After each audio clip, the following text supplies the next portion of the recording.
আসসালামু আলাইকুম বন্ধুরা, স্বাগতম আজকের নতুন ভিডিওতে।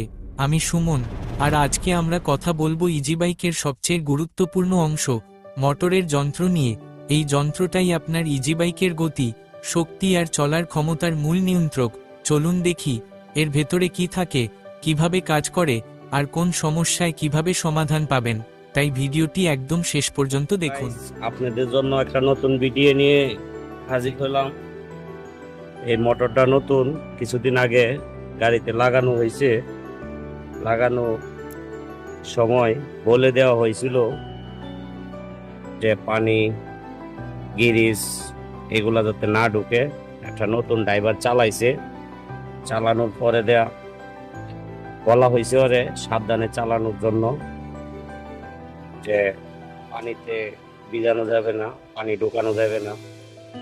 পানি ঢুকিয়ে দেখে নতুন মোটরটারে জ্বালায় ফেলছে। এখন মালিক গাড়ির মাহাজন কোনা বলতেছে, ভাই এটা যেমনি হোক একটু মেরামত করে দেন।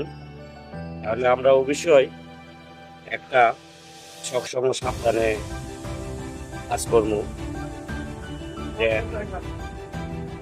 যে আমরা এই নতুন মোটর যে সময় ফিটিং করি তখন পানি যাতে না ঢুকে, তখনই আমরা কি করবো, উপরে একটা ঢাকনা দিয়ে দিব প্লাস্টিকের বোতল কাইটা। পরে দেখা যাইতেছে গিরিজ দেওয়ার সময় অল্প একটু গিরিজ দিতে হবে, অল্প একটু। বেশি গিরিজ দিলে আবার ভিতরে ঢুকে যাইব, ম্যাগনেটের পাওয়ার কমে যাইব।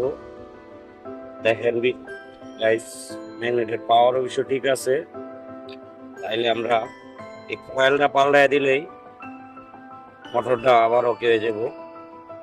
তখন আমরা কি করবো, বেয়ারিং দুইটা একটু জাম হয়ে গেছে, বেয়ারিং দুইটা পাল্টায় দিব। পাল্টায় দেওয়ার পরে অবশ্যই আইসিটা চেক দিতে হইব। আইসিটা চেক দিতে হইব এই কারণে, যদি পলস থাকে ফিটিং করার পরে আবার তের করতে পারে, পরে আমরা আবার মোটরটা খুলতে হবে। এই কারণে আগেই ফিটিং দেওয়ার আগেই আইসিটা মাপ দিতে হইব। দেখেন আইসিটার মধ্যেও গিরিজ পানি হালকা ঢুকে আছে। বিশেষ করে যারা নতুন তারা অবশ্যই মিস্ত্রির পাশে পরামর্শ নিয়ে কাজ করবেন। নিজে নিজে কাজ করলে অবশ্য ম্যাগনেটের পাওয়ারটা আরো নষ্ট হয়ে যেতে পারে। আশা করি আমার ভিডিওটা আপনারা বুঝতে পারছেন। পরবর্তীতে আবার নতুন কোনো ভিডিও নিয়ে আপনাদের সামনে হাজির হব। আসসালামু আলাইকুম।